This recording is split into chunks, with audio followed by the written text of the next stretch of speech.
ready? Ready? Ready? Okay. All right. Good afternoon. Governor Kate Brown here. I'm going to turn it over to Dr. Dana Harganani for a few comments. Thank you, Governor. Before we begin, I want to take the opportunity to talk about the logistics for today's press conference. As many of you know, the Oregon Health Authority recommends that when indoors with people who are not members of your household, that you should wear a face covering. However, today we are taking off our face coverings when speaking so that we can communicate with people who do not speak sign language and depend on seeing a speaker's mouth and lips. The speakers are 9 feet apart. The ASL interpreters are 7 feet from the speakers and 11 feet apart from each other. We have also recently upgraded the air filtration system in the building. Thank you, Governor. Well, good afternoon. Thank you all for joining us today. We're here to give an update on COVID-19 and the challenges facing our hospitals as cases continue to spike and hospitalizations rise. I'm joined, as you know, by Dr. Dana Harganani of the Oregon Health Authority and Dr. Renee Edwards, the Chief Medical Officer at Oregon Health Sciences University. On the phone, we are joined by Dr. Jeff Absalon, Chief Medical Officer at St. Charles Hospital, Dr. Jamie Grebosky, Chief Medical Officer at Asante, and Jennifer Burns, Chief Nursing Officer at Providence Southwest. We all know that COVID-19 cases are surging across Oregon. Over the weekend, we saw daily case rates near 1,000. And yesterday, I announced that 9 Oregon counties will now be starting a 2-week pause as of Wednesday on social activities to help us slow the spread of COVID-19. Our fears that this virus would spread out of control when the colder months set in are certainly becoming a frightening reality. I've said this before, but from the outset, our goal has been to save lives and avoid overwhelming our healthcare systems. When people become ill, we need to ensure that there are enough hospital beds, PPE, and staff to provide life-saving care. Today, I've brought together hospital leaders from across the state to give an update on where we're at with our hospital's capacity and how we're preparing to deal with a potential influx in hospitalizations. This is very serious. Oregon is headed on the wrong road. While we have plans in place to share beds and ventilators if necessary, that needs to be a last resort. We cannot and should not be relying on the fact that our hospital systems can withstand a surge, but instead we should be working together to ensure they don't have to. I need Oregonians to know it's not too late to do the right thing. Every action we individually take, from wearing a mask to staying home when you feel under the weather, to truly limiting your social interactions, can really make a huge difference. Our fears that the virus can make a huge difference. Your actions can save someone else's life. You may be spreading the disease and not know it. Truly, lives are at stake. I'm now going to turn it over to Dr. Harganani to give an update on the COVID situation in Oregon, and then we'll pass it over to our chief medical officers and nursing officers to share updates from their hospitals. But I do want to close with this. Please don't forget your W's. Wear your face covering. Watch your physical distance. Wash your hands. And I'm going to add another W. Please, please, please don't go to work when you are sick. And finally, get your flu shot. It'll make a huge difference for all of us. Dr. Harganani. Thank you, Governor Brown. Again, I'm Dr. Dana Harganani, the Chief Medical Officer for the Oregon Health Authority. I want to start today by thanking the hospital leaders that are with me today and also thanking hospitals across the state. And I especially want to thank the brave and heroic healthcare staff for all they have done during this crisis to help keep Oregonians healthy and safe. Every provider, support staff, and administrator around the state has been on the front lines of this pandemic every day since February, and we are all deeply appreciative of the efforts and sacrifices. Before going further, I want to mention where we are with COVID in Oregon. Today, we are reporting 771 new cases, bringing us to 51,909 total cases since February. We went from just under 40,000 cases 3 weeks ago to now nearly 52,000 today. I am deeply saddened to share that we've reported 3 new deaths today, taking the tally to 737 Oregonians lost to COVID-19. Meanwhile, for the week ending Sunday, November 8th, we reported a total of 51,155 cases. This is up by 5,177 new cases from the prior week. And the week before, there were 3,452 cases. The trend is clear and very concerning.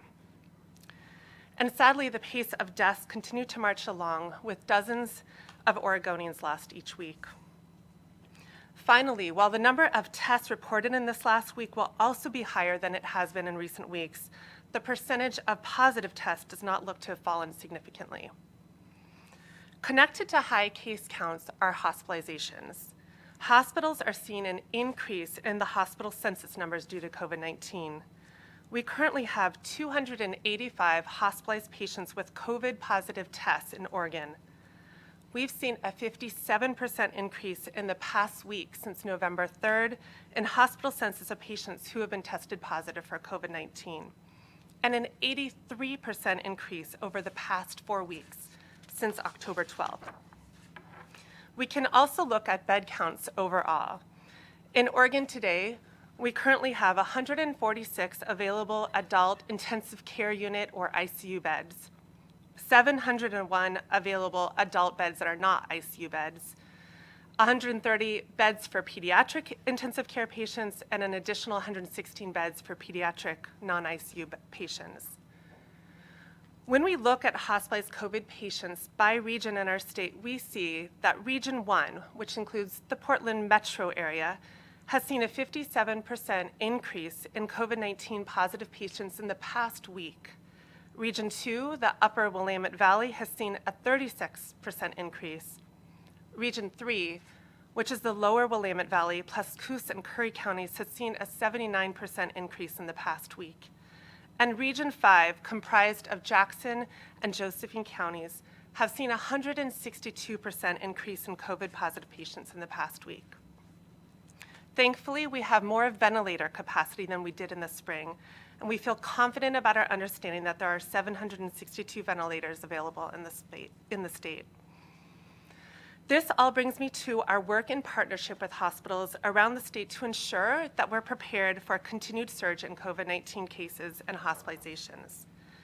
Since the H1N1 pandemic, we've been working closely with hospitals around the state to prepare for emergencies just like COVID-19.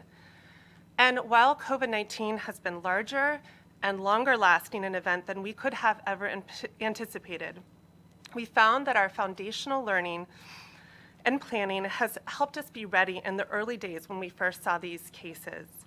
That previous planning also provided a basis for a deeper relationship with our healthcare partners as we moved further into planning and preparedness for a new level of cases and hospitalizations.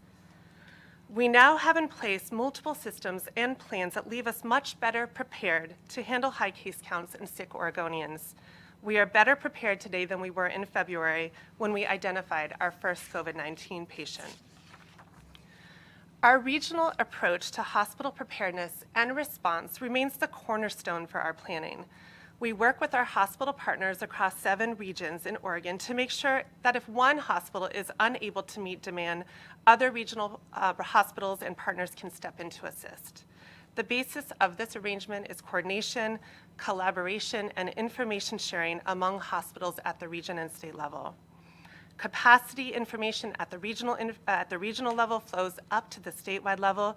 We help to coordinate with hospitals across these regions to understand what needs exist as we assist our hospital partners as they ready for challenges they might face.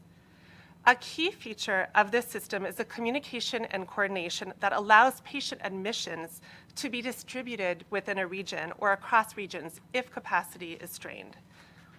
And in good news, the system was put to test during our wildfires this fall, when we saw hospitals in close proximity to fires facing evacuation. The surrounding hospitals and the regional health system were able to communicate, coordinate, and flex to meet that demand, and in short, the system worked. But there are limitations to what Oregon's healthcare system can handle. Even with regional planning and the hard work of all of our hospital partners, we cannot handle ever-growing high daily case counts and widespread hospitalizations. The system is flexible and has capacity, but only to a point. For this reason, you've heard state officials for months say that we need each individual Oregonian to take steps to limit the spread of this virus.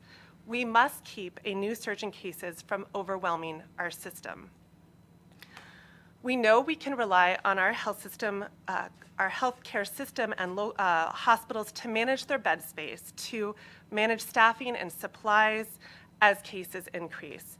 But they don't have infinite capacity.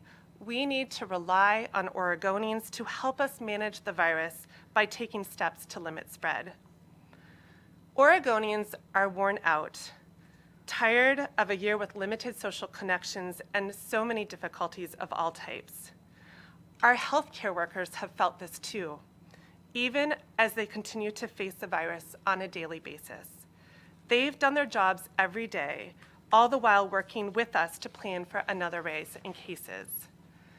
Let's repay our healthcare heroes by taking seriously the recommendations to stay physically distant, to always wear face coverings when you interact with anyone who lives outside of your household, and yes, to take the difficult steps of avoiding gatherings, even as we enter this holiday season. Together, we can manage to prevent a further surge that overwhelms our planning and puts us at risk. Thank you. Dr. Edwards? Thank you, Dr. Harganani, and also thank you, Governor Brown. I'm very pleased to be able to join everyone today. Good afternoon, everyone. My name is Renee Edwards, and I serve as the Chief Medical Officer for OHSU Health, which also serves as the Regional Coordinating Hospital for Regions 1 and 6, which span from the northern Oregon coast through the Portland metro area and along the Columbia River to the Dalles. Over the last 9 months, Oregonians have made tremendous personal sacrifices to save lives and prevent hospitals and health systems from being overwhelmed with patients critically ill with COVID-19. And for that, we and all frontline healthcare workers who continue to step up every day and care for these patients are immensely grateful. Last spring, as COVID-19 came into our communities, we and health systems across the state developed individual plans for each hospital to ensure that we could effectively manage a large influx or surge of critically ill patients sick with COVID-19. We also worked together within regions to coordinate these plans between hospitals. We had hoped to never need these plans, but last week, in response to a record-breaking number of COVID-19 cases and a large increase in the number of critically ill patients requiring the highest level of medical and nursing care, we had to crack open those plans and in some hospitals implement them in one or more of our intensive care units for the first time. There's no question that we are at a crossroads, and I'm here again today to ask for your help in flattening this rapidly developing COVID-19 curve to save lives and preserve hospital capacity. If we closely follow the safety measures that Governor Brown has put in place to pause activity and continue to adhere to all existing protective guidelines, we absolutely can change the current trajectory and stop the spread of coronavirus through Oregon. Together, hospitals and health systems across the state are committed to doing everything we can to care for all those who need us. Oregonians require care for many other conditions than just COVID, and we need to maintain the hospital capacity and healthcare workforce to address all of these needs in addition to COVID-19 patients. With the number of COVID cases that we've seen over the last few months, we've been able to balance our care for all.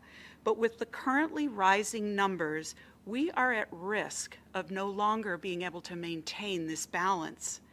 To that end, we continue to closely coordinate our efforts in partnership with county, state, and regional public health officials to ensure that we have adequate staffing, supplies, beds, ventilators, and other equipment. But we urgently need your help now.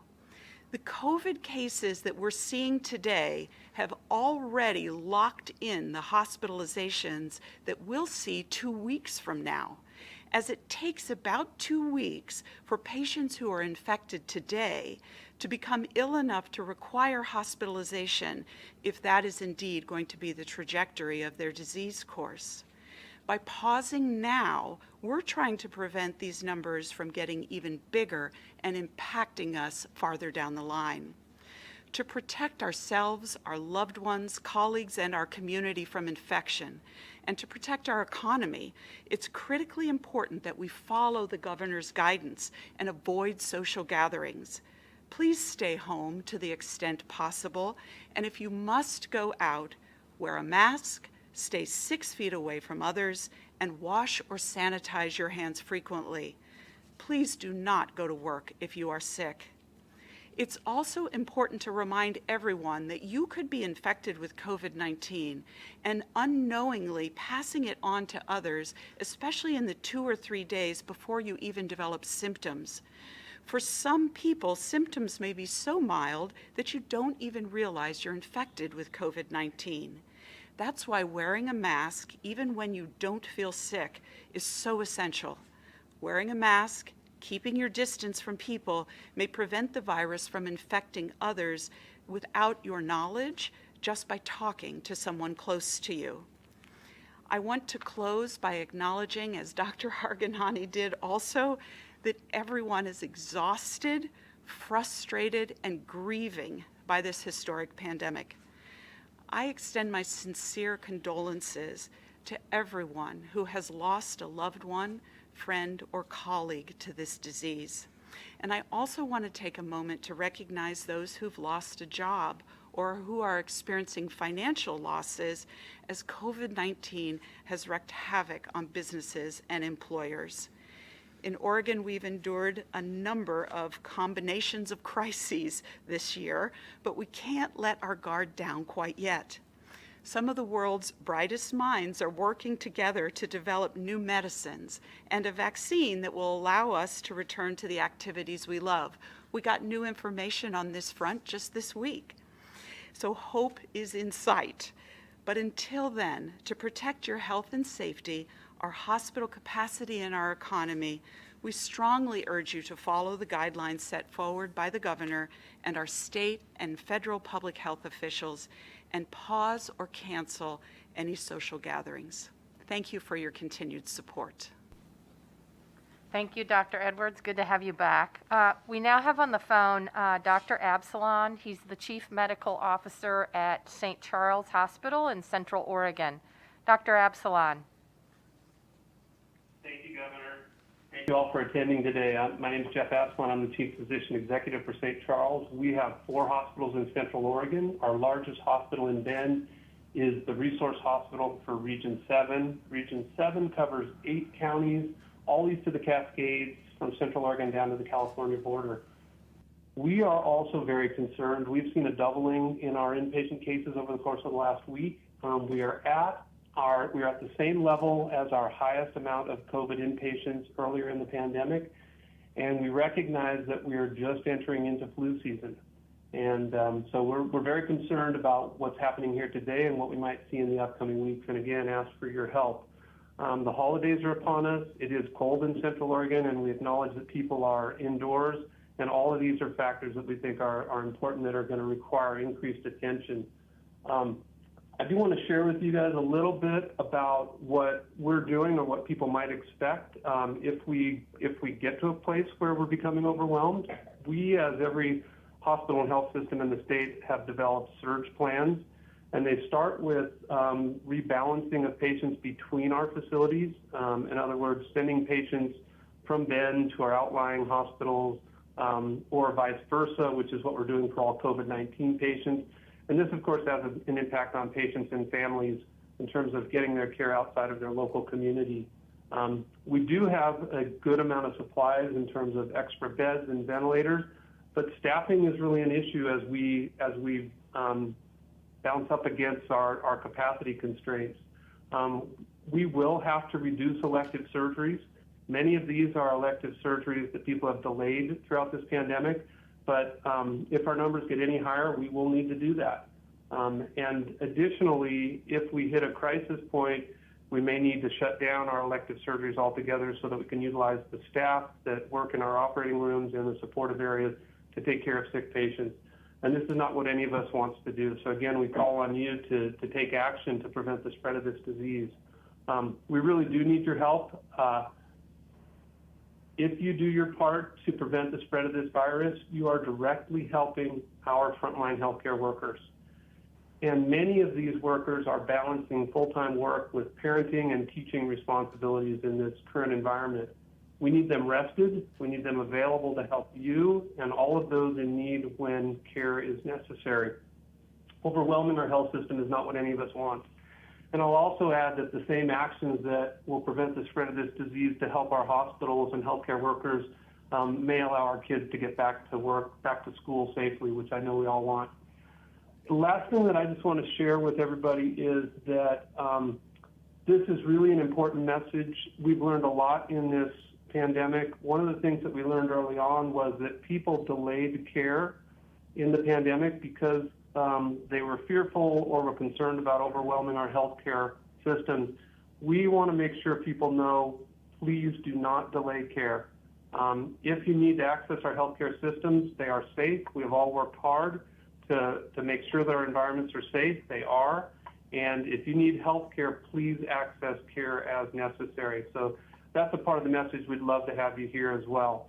But again, just reinforcing what's already been said, please wash your hands, please keep your physical distance, please wear your mask to protect those around you, and we appreciate your time today. Thanks, Governor. Thank you, Dr. Absalon. Next, Dr. Jamie Grebosky, Chief Medical Officer at Asante in Southern Oregon, Medford. Thank you very much, Governor, and thank you to the press for this opportunity to address this really very important question today, and really to enlist your help to communicate to your readers and your listeners and your viewers about the importance of some of the key messages that we're getting out today. I'm Dr. Jamie Grebosky. I'm a family doc. I'm the Chief Medical Officer at Asante Healthcare Systems. We are headquartered in Medford. We're a 3-hospital system, and our largest facility, Rogue, acts as a regional facility during this outbreak. You heard earlier on that our region has really seen a logarithmic rise in cases, 162%, I believe was the number that was shared, and we've seen that, as you've heard, in increased hospitalizations. We've seen over the last few days a threefold increase in the number of cases. In fact, as I'm sitting here, I see in our list that we just admitted another patient to one of our facilities. And so we don't, for the short time, see a slowing of that increase in hospitalized patients. We also see a challenge on discharging our patients as well. And so as the pandemic has spread locally, skilled nursing facilities, intermediate care facilities, memory care, other places that act as discharge locations for an acute care facility are really unable to accept patients, either because they have COVID in the facility or that there are staffing issues. And that really impacts our ability to care for the community in our capacity. For example, in Medford, Rogue had 15 patients waiting for a placement. In our Grants Pass area, Three Rivers, there were 10 patients waiting for placement. You know, Oregon has a legend of rugged individuality, but the reality is that this pandemic really requires a community and cooperative response to really address the root causes of what's driving this pandemic and really reverse that. It's not too late to continue to change and alter the trajectory of this pandemic. We've done it before. Any of you who have seen the curves and trajectories know that there's a rise, and with a response comes that trajectory bending. We've done it before, and we can do it again. And really, we need to get out those clear messages about utilizing masking in public, limiting gatherings, even during these important holiday seasons, and assisting our local public health departments in contact tracing and those sorts of things to help us bend this curve. You know, the other day I had somebody ask me how I was holding up during this pandemic, and, you know, I responded, other than my residency training, I'd never worked harder in my career, but I've also never been prouder of the work I've been doing. And what I'd like to do is that right work. I'd like to make sure that we're preventing the spread of this illness and bending the curve. Sure, I can be doing work looking and helping make sure we're triaging appropriately and responding to an increasing pandemic, but I sure would rather be doing the work to make sure that we're bending that curve and we're doing the kinds of things to prevent our citizens in Oregon from getting ill in the first place. So I ask you to help get that word out, help spread that word so that we can be successful and give time for advanced therapeutic options and vaccination options that you've heard about to develop so that we have a better ability to respond in the future. Thank you very much. Thanks, Dr. Grebosky. Next up, we have Jennifer Burns. She is the Chief Nursing Officer at Providence Southwest and is in the metro area. Take it away, please. Thank you, Governor, colleagues, and members of the press. I'm Jennifer Burrows, a registered nurse, and I currently hold the responsibility for being Providence's Chief Clinical and Nursing Officer for Oregon. I work closely with our nurses, physicians, and caregivers across the state. Providence is the state's largest healthcare provider with nearly 23,000 caregivers in Oregon and services from Columbia Gorge to the North Coast and south to Medford. I want to thank my colleagues and echo the points that they have already made. We are also seeing an uptick in COVID hospitalizations. We have gone from 34 inpatients to 58 in a 7-day period. We have just surpassed our highest inpatient number that we have had in any of our previous surges. We have planned for this. We're working hard together with our healthcare systems and colleagues in all the areas that we are in the state to care for the Oregonians in those communities. We do need everyone's help, however, to keep our hospitals available for the care of people in those communities. I am part of a larger Providence team that cares for communities across the western part of the United States. We have an active presence in 7 states. We were the first healthcare system in the country to care for a patient with COVID-19, and since that time, we have leveraged our health system to innovate and participate in clinical trials, learn faster from each other on how to care for people stricken with this virus, and analyze our internal data to care for the communities we serve in. We have firsthand knowledge of the COVID-19 surges in Seattle, Southern California, and West Texas. That informs my view of where we are as a state today and how the decisions we make today as individuals impact our hospitals, emergency rooms, and physician offices in the weeks ahead. I know we are tired. We're all tired. I'm the mother of children in the Portland public school system being taught virtually. I'm the wife of a husband who has worked remotely since March. I am one of those people in the grocery store working harder to accomplish my weekly to-do list than I did a year ago. But I'm also a nurse and a voice for the professional clinical team that wants to be ready and able to effectively care for you if you need our services. We have witnessed the devastation that this illness can bring to people, families, and communities. We as the people of Providence want to be able to continue to care for people who have illnesses that are not COVID related. We need your help with this. We need you to make wise choices. Our nurses and frontline caregivers are our most precious resource in fighting this virus. They are our heroes. We need the public's health to keep them safe. As we enter into this holiday season, Providence wants all Oregonians to be of good health. Thank you. Thank you very much. I think we're ready for questions. Thanks again. For press who are listening, that was Jennifer Burrows, Chief Clinical and Nursing Officer at Providence Southwest. We're going to start questions first with Sarah Hurwitz at KPDV. Go ahead, Sarah.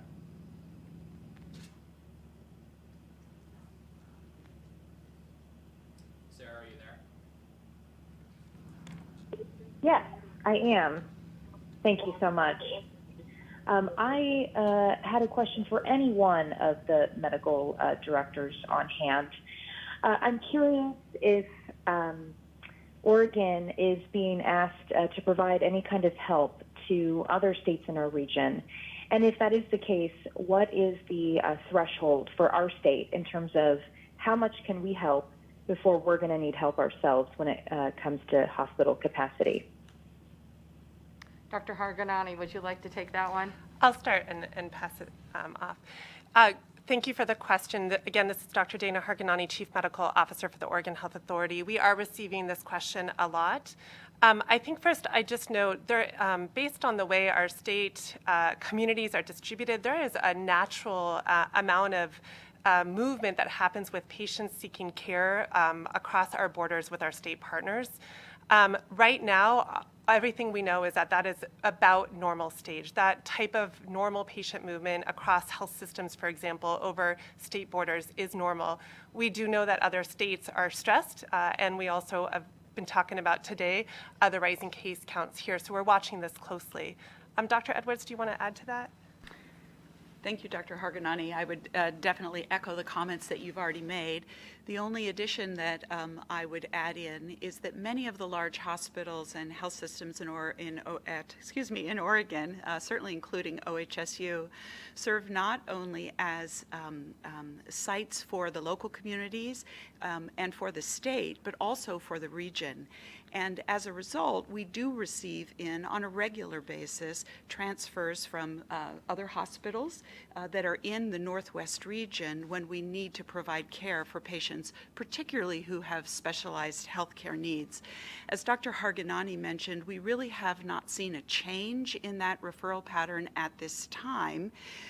The exception would be that for some highly specialized care, for example, something called ECMO, which is an external corporeal way of supporting the heart and lungs in critically ill patients, there actually exists a regional network across Washington, Oregon, Idaho, and other states in the Northwest region that partner together for these highest level of critical care needs. So we do receive patients from other states in that regard, but otherwise, to this point in time, it has been typical referral patterns. Thank you, Sarah. We'll go next to Blake Allen in Bend. Go ahead, Blake. Yeah, my question is for the governor. Is there any possibility that Deschutes County is being eyed for a possible pause, as is like with other counties? Look, I have put 9 counties based on their coronavirus infection rates on a 2-week pause. We are at a crucial point in Oregon right now, and that's why we're here today. We're asking all Oregonians to redouble their efforts to slow the spread of the disease and reduce transmission. I've obviously said the handful of ways that each one of us can make a difference. But I would say at this point, given the surge that's happening across the entire world and across the United States that all counties are at risk for additional changes and further closures. And honestly, each one of us can make a difference, and the citizens in Deschutes County can do their part and help slow the spread. All right, thank you. Thanks, Blake. We'll go next to Tim Gordon with KGW. Go ahead, Tim.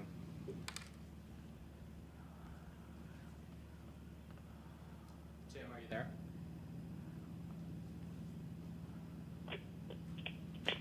Hi, can you hear me? Yes, go ahead. Hello? Yes, go ahead, Tim. Yeah, I am. Hear me? We'll go next to Oh. Lachey Wesley with K2. Go ahead, Lachey. Hi, good afternoon. I had a question about the emergency rooms. How have emergency rooms been impacted? And my other question was for OHSU. I was wondering what specific changes needed to be made last week in response to a rising number of hospitalizations.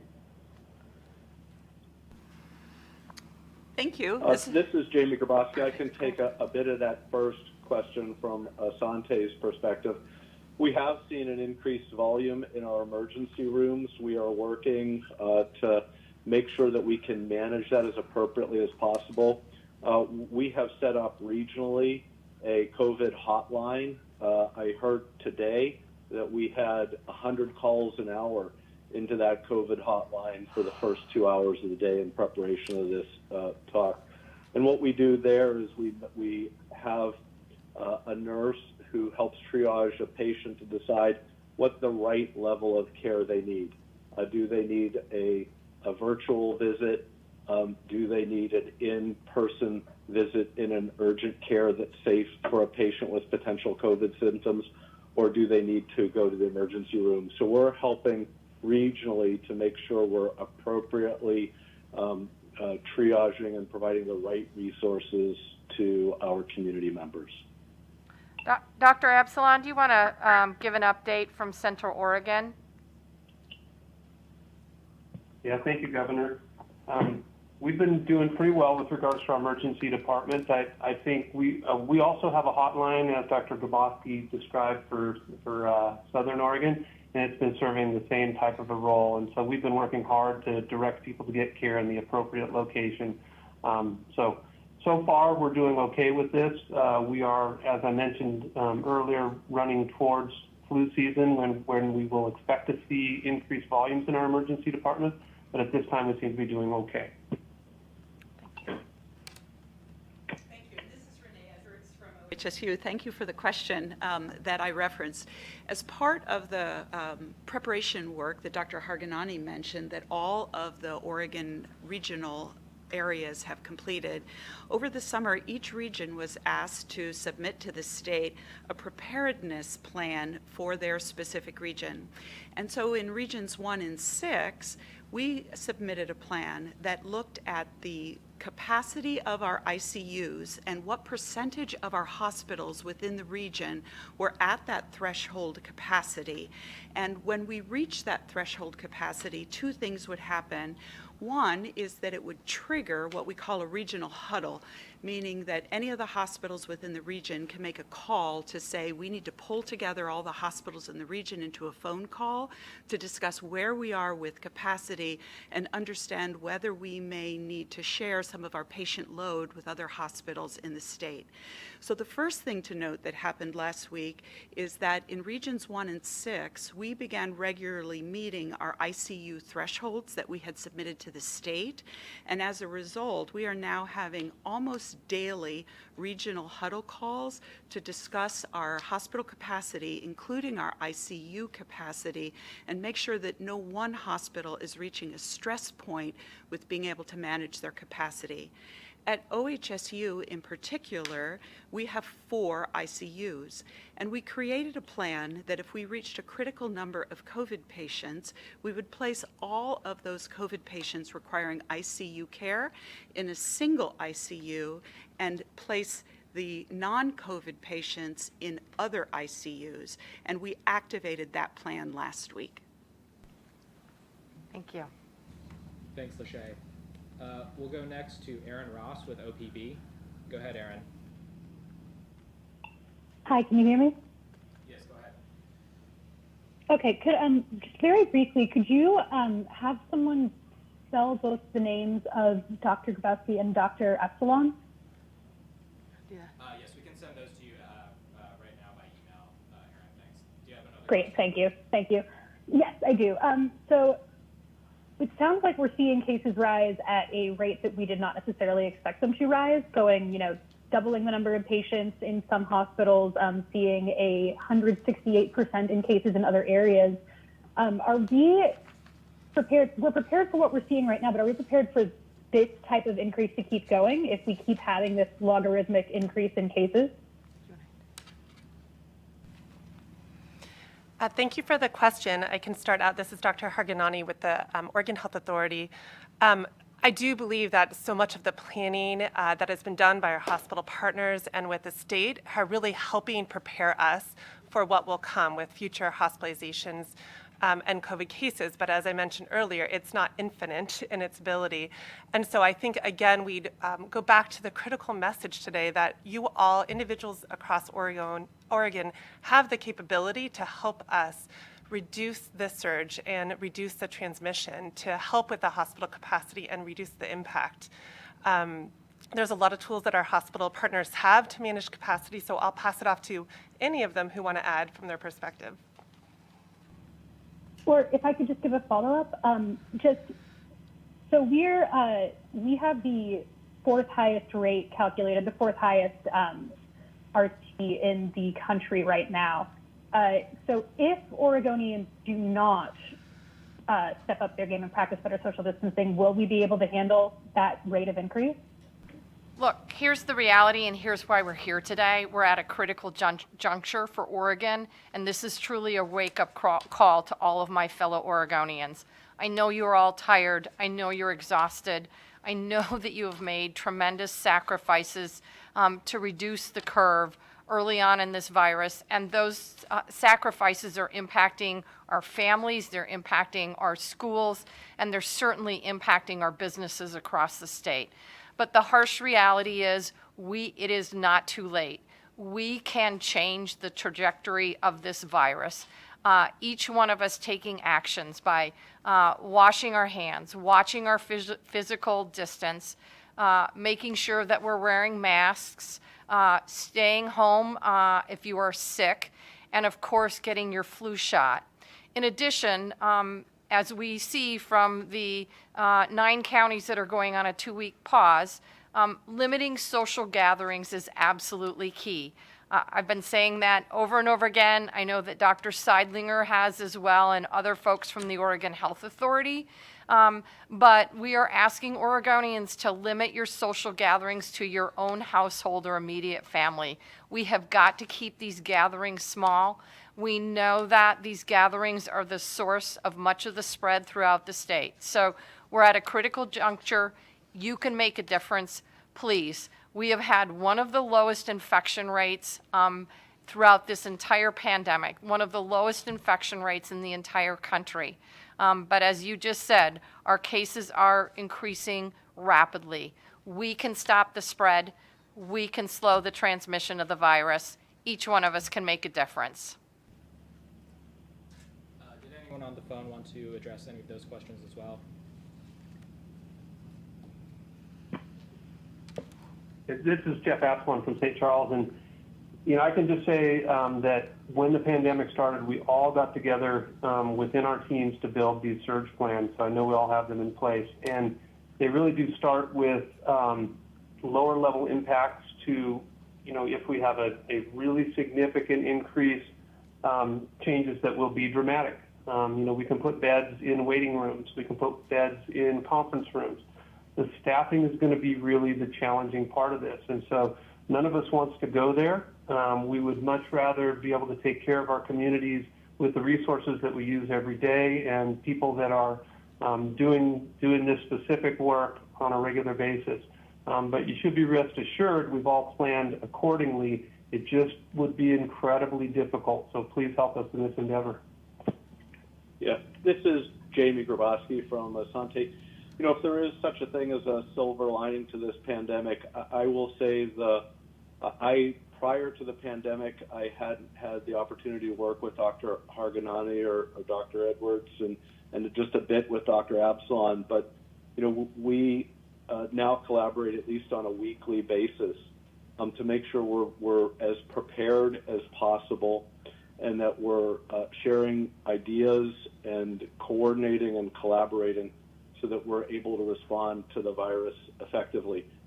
That wouldn't have happened had not this pandemic occurred. And I think one of the other things that the governor's done that has been really helpful is to help regionalize the care so that on a regional level we can respond to the pandemic as appropriately as possible, which didn't exist prior to this time. So really tremendous changes in the degree that we've been able to work together has happened as a result of this pandemic. This is Jennifer Burrows from Providence, Oregon. I just add, I agree with everything that's been said at this point. I would just add, kind of a call out that our resources are finite. And so as we see an infection rate surge, there will be a point where we don't have enough resource without really changing the way that we stretch kind of the way that we would normally take care of people. We are also seeing illness in our caregiver teams across the state, and as the amount of illness grows in the communities, we are struggling with illness in our own hospitals as well, and so that also has impact. Making sure that there's enough respiratory therapists to take care of patients, making sure there's enough nurses, ensuring that there's enough providers, and as the infection rate grows in the community and the spread grows in the community, there's also the potential to be infecting people that we count on to take care of the people who are most stricken with illness as a result of this virus. Thank you, Jennifer. We'll go next to... This is Jamie Grebosky again. I'll just emphasize, in a role like being a chief medical or chief nursing officer, you have a lot of choice in the work you do. You get to choose your direction. I think we as a state are at a point where we need to make a choice. Are we going to really engage in these efforts to bend the curve, or are we going to spend our resources and time and energy in other areas? I would strongly advocate for us to take the path where we choose to engage in masking and hand hygiene and limiting social gatherings and getting a flu shot and those kinds of low-cost, high-benefit interventions. Thank you. And we have time for just a couple more questions, so we'll go next to Lisa Balick with COIN. Go ahead, Lisa. Yes, hello. Question for Dr. Harganani and Dr. Edwards. When you talk about the number of available beds, is there a point at which certain hospitals would not be able to accept non-COVID emergency patients, like those in a car accident or having a heart attack? How realistic is that? And then what would happen? This is Renee Edwards from OHSU. Thank you for that question. I think we are back to the point that we do and we will continue to care for all the patients requiring our care. But as has been mentioned several times, first by Dr. Harganani, we have an infinite number of resources. When patients come into our emergency rooms, when they come into our hospitals and doctors' offices, we will deliver care and we will be there for you. But as Dr. Absalon mentions, if we start becoming overwhelmed, then pretty soon those beds are in the hallways instead of in a room. Or the nursing staff that we need to utilize to care for patients rather than caring for 2 or 3 patients at a time are caring for 5 or 6 patients at a time.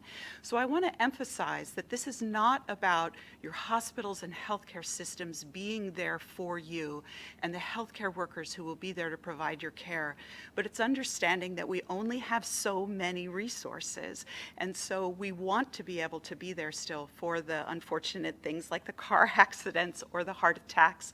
This is why we're asking for your help today.